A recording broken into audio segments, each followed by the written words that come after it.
Well, what do you think? Looks an awful lot like the Mazda CX-90, right? And that's because it is. This is the 2025 Mazda CX-70, but structurally, aesthetically, it is identical to the three-row CX-90. So, what gives? Well, this is that SUV without the third row. It's a little bit strange. To be honest with you guys, I'm having a little bit of a hard time wrapping my head around why Mazda went in this direction instead of bringing the slightly smaller CX-80 to market, an SUV that it sells in Europe but not here. Now, it doesn't matter whether you're talking about the CX-60 that's sold in Europe, this CX-70, the CX-80, or the CX-90. All of them are built on this new architecture from Mazda that uses a rear-biased all-wheel drive system. It's supposed to give it more of an upscale vibe. It's supposed to drive more like a premium SUV from a brand like BMW or Mercedes-Benz. And likewise, the engines are inversely mounted. There are two engines to choose from, and we will get to those in just a bit, but they are mounted from front to rear instead of transversely mounted side to side, the way you typically get with an SUV like this. Why? Well, because of smoothness, especially when it comes to the straight six that's under the hood of this version that I'm driving. It's a 3.3 liter straight six turbocharged, and it makes different outputs depending on the trim. So the lesser trims, it makes 280 horsepower and 332 pound-feet of torque. And then in the turbo models, which is a little confusing because they're all turbocharged with this straight six, well, it makes either 319 or 340 horsepower, depending on what grade of gas you put in the tank. And then regardless, those uprated models make 369 pound-feet of torque. It is plenty. This thing can boogie pretty good. Not too many mainstream SUVs. Yes, this is a mainstream SUV, but not too many mainstream SUVs this size can hustle around like this one does. For that, I will tip my cap to Mazda, but I will say this powertrain is not flawless. A lot of these problems, they do trace back to the CX-90 as well. There are some clunky shifts from this 8-speed automatic transmission. And then because this is a mild hybrid, it likes to coast when you let your foot off the gas. But the problem is, unlike those premium SUVs that do the same thing, well, those actually do so smoothly. This one, not so much. If you ease off the throttle and then get your foot back on, it can get caught in these weird moments where it wants to cut out and then it jumps back in and it feels lurchy and like it's hesitating. It is not perfect. Now, I am going to drive the plug-in hybrid a little later on, so I will save my thoughts on that until I am behind the wheel. With this thing, like I said, it's smooth, it's refined, it's sophisticated. It doesn't drive terribly, it's just not perfect. I think Mazda could have done just a little bit more to perfect this powertrain.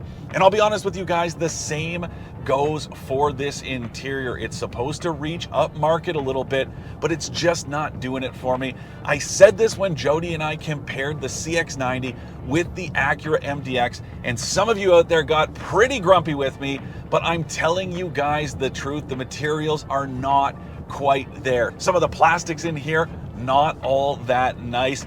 Definitely not upscale. I know you might want to think that it's upscale, but it's just not there. And then since we're on the subject of the interior, we should talk about the space in here. Well, there's a lot of it. It's just not been optimized in a two-row configuration.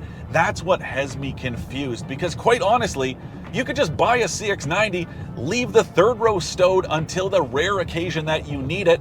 Sure, it's going to cost you about $1,000 more in Canada for the more expensive trims, but the third row is there, whereas in this thing, it is not. So you get virtually the same amount of cargo room behind the second row. Same thing when you fold that row of seats, but there's no third row when you need it. The only cool trick this thing has, a little underfloor storage compartment, but that's only there because they got to fill in the gap that would exist from where the mechanism for the third row seats would go. So again, just a little bit confusing. To me, it's a little bit like buying an oven that can bake but not broil. Why would you not want one that can do both? Even if you never broil, it's nice to have for those rare times that you do. That's what I am hung up on. Now, just like the CX-90, this straight six version can tow 5,000 pounds, which is a good amount for an SUV like this.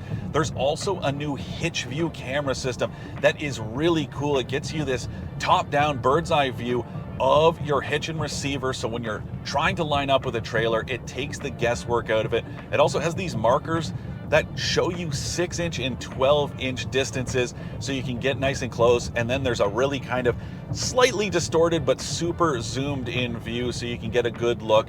If you don't have a spotter with you, you should be able to line up without trouble. And if you take a look at that plug-in hybrid, well, it can only tow 3,500 pounds because of the extra weight that it's hauling around with the battery pack and the bigger electric motor. Well, that was a pretty good transition to this, the plug-in hybrid version of the CX-70. No, I didn't do a wardrobe change. This is a different day and a different version of this two-row SUV.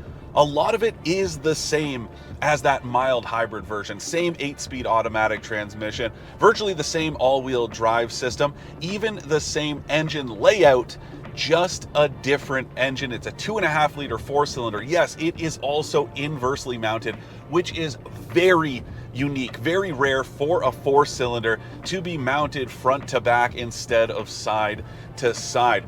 Also the same, but not for the same reason. 369 pound-feet of torque, just like the high output version of that straight six. And then that goes with, I don't know, 319 horsepower or 323, depending on what grade of gas you put in the tank. What do you need to know about the drive? Well, it's similar, but I will say a lot less of those bizarre transmission issues, which again is sort of surprising because usually you do get a bit of a clunky switch over between gas and electric propulsion, but not been the case here. It's actually been the one I've preferred to drive. We're here on the Palms to Pines Highway, or whatever it's called in California, on these winding climbs.